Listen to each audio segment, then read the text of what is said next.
Have you ever had a difficult conversation about a controversial topic?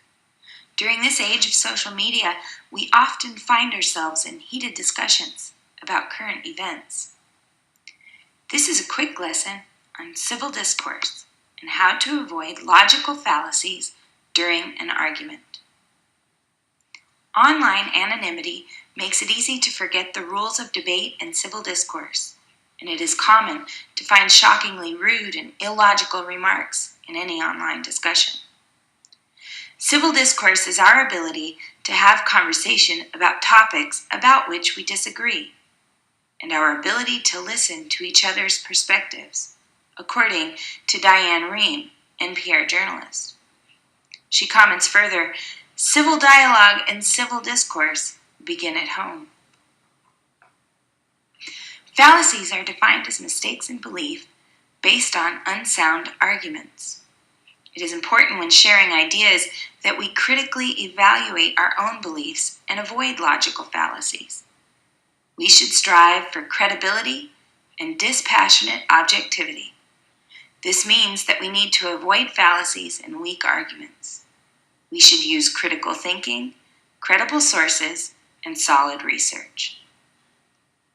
When we avoid logical fallacies and participate in civil discourse, we build our reputation and credibility, and we ensure a healthy exchange of ideas, which is critical for democracy. According to Isaac Walton, good company and good discourse are the very sinews of virtue. A hasty generalization is a conclusion drawn from inadequate evidence.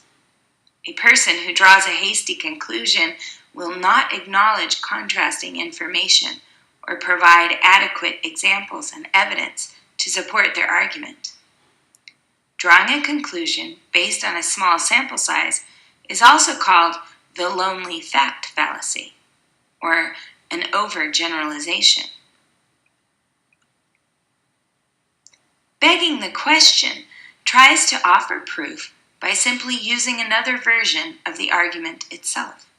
This is called circular reasoning or paradoxical thinking, a type of reasoning in which the proposition is supported by the premises, which is supported by the proposition, creating a circle in reasoning where no useful information is being shared. For example, the Bible is the Word of God because God tells us it is in the Bible. Jumping on the bandwagon means something is right because everyone says it is, or because it is a popular belief. This is also known as the fallacy of the majority. This is a fallacy which is very difficult to spot because our common sense tells us that if something is popular, it must be good, true, or valid. But this is not so, especially in a society where clever marketing, social and political weight, and money can buy popularity.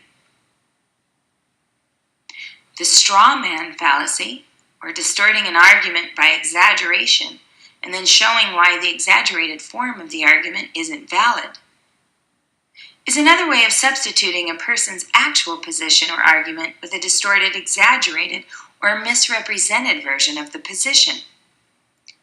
In the example given, Mike makes one claim, that he does not believe in any gods.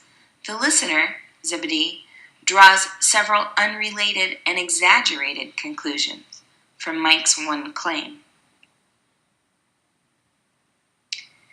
Fallacy number 5 out of 6 that we will cover today is the red herring fallacy. A red herring is a false issue, usually an emotional one, thrown into the argument to get people to think about something other than the actual facts of the argument. This is also known as changing the subject, or the Chewbacca defense. It is a smokescreen, a way of clouding the issue. It is an attempt to redirect the argument to another issue, to which the person doing the redirecting can better respond. The red herring is a deliberate diversion of attention with the intention of trying to abandon the original argument. The final fallacy covered today is name-calling, or argument ad hominem. Name-calling is a form of personal abuse or personal attack. It is also known as the abusive fallacy, damning the source, or needling. It is a form of refutation by character.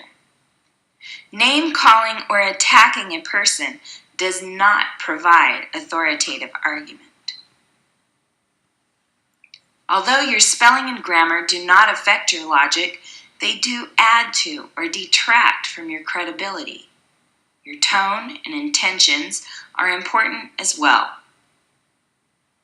As you navigate the world in social media, strive to participate in civil discourse. Avoid flame wars. Always use your manners and think critically. Most importantly, think logically and evaluate your own beliefs before you attack the beliefs of others.